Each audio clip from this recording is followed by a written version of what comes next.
신한금융지주 주가의 미래 흐름을 결정할 변수는 주용병 회장이 2기 체제에서 내놓을 새 경영 목표와 추진 전략, 신한금융지주 주주 환원 정책 변화, 이 두 가지로 요약할 수 있습니다. 주용병 회장은 신한금융지주에서 연임이 결정되자마자 조직의 근본적 변화가 필요하다며 대규모 조직 개편 가능성을 암시했습니다. 그동안 인수합병과 자회사 설립 등으로 신한금융의 외형이 확장되었기 때문에 운영체계를 전반적으로 재정비하겠다는 건데요. 이른 시일에 신한금융 계열사의 협업체계를 더 공고히 하는 변화가 이루어지며 과거 첫 임기 초반과 같이 신한금융지주 실적 개선과 주가 보양에 모두 긍정적 신호가 나타날 수 있습니다. 신한금융지주 주주환원도 조 회장이 두 번째 임기 초반부터 중요한 과제로 자리 잡고 있습니다. 주용병 회장은 오렌지라이프 지분 약 40%를 추가로 인수하기로 하면서 신한금융지주 주식을 새로 발행해 오렌지라이프 주식과 바꾸는 방식을 선택했습니다. 하지만 신한금융지주 주식수가 늘어나는 건 개별 주식의 가치 하락으로 이어져 주주들에게 손해로 돌아갈 수 있습니다. 신한금융지주는 이런 상황을 막기 위해 자사주를 매입해 소각한다는 계획을 내놨지만 아직 구체적 시기와 매입 규모 등을 밝히지 않은 상황이라 미래 주가 흐름에 변수가 될 가능성이 높습니다.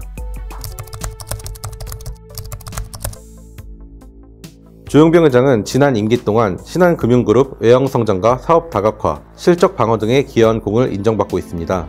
하지만 신한금융지주 주가는 주용병 회장이 취임한 2017년 3월 기준 48,000원 안팎에서 크게 떨어졌는데요. 신한금융지주 주가가 조 회장 취임 뒤 가파르게 하락한 건 KB금융지주에 밀려 9년 만에 국내 금융지주 2위로 밀려났던 2018년 2월부터입니다. 2018년에 꾸준한 하락세를 보여 3만원 후반대로 주저앉은 신한금융지주 주가는 2019년 2월부터 반등해 5만원에 육박하는 수준까지 올랐습니다. 그러나 2019년 중반부터 악재가 불거지면서 신한금융지주 주가도 다시 하락세로 돌아섰습니다. 주용병 회장이 취임한 2017년 3월 코스피 지수는 현재와 비슷한 수준인데 신한금융지주 주가는 같은 기간 20% 가까이 떨어졌습니다. 지난 3년 임기 동안 기업가치 방어에는 좋은 성과를 거두지 못한 걸로 평가할 수 있습니다.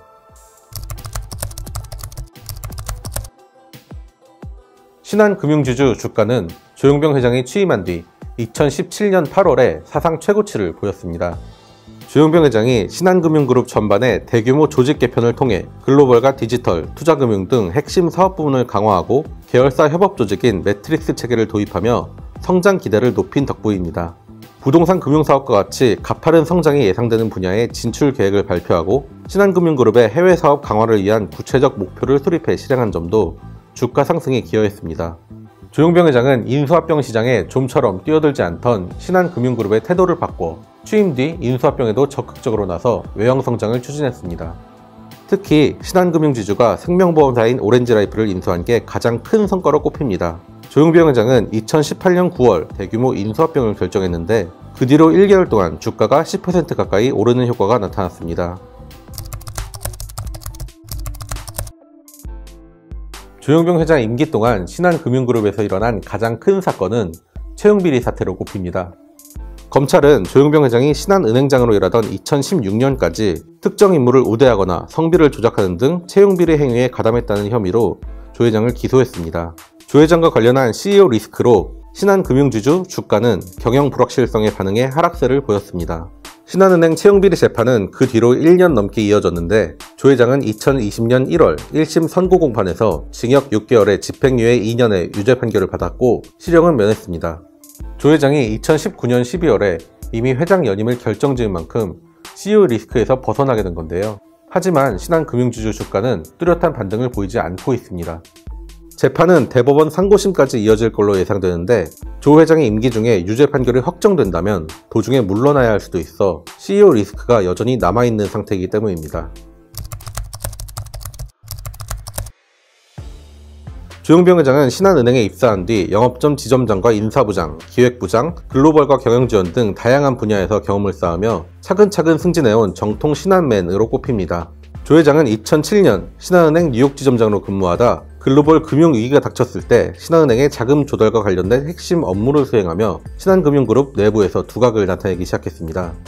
이런 성과를 바탕으로 2009년 전무로 승진해 신한은행 글로벌 사업 전반을 담당하게 됐고 역할을 점차 확대하면서 베트남 등 동남아 지역에서 신한은행의 입지 강화에 기여했습니다.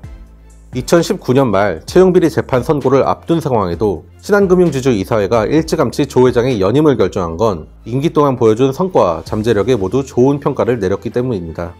신한금융지주 이사회는 당시 조 회장이 신한을 아시아 최고 금융그룹으로 키워낼 수 있는 용병이라고 표현하며 높은 신임을 보였습니다.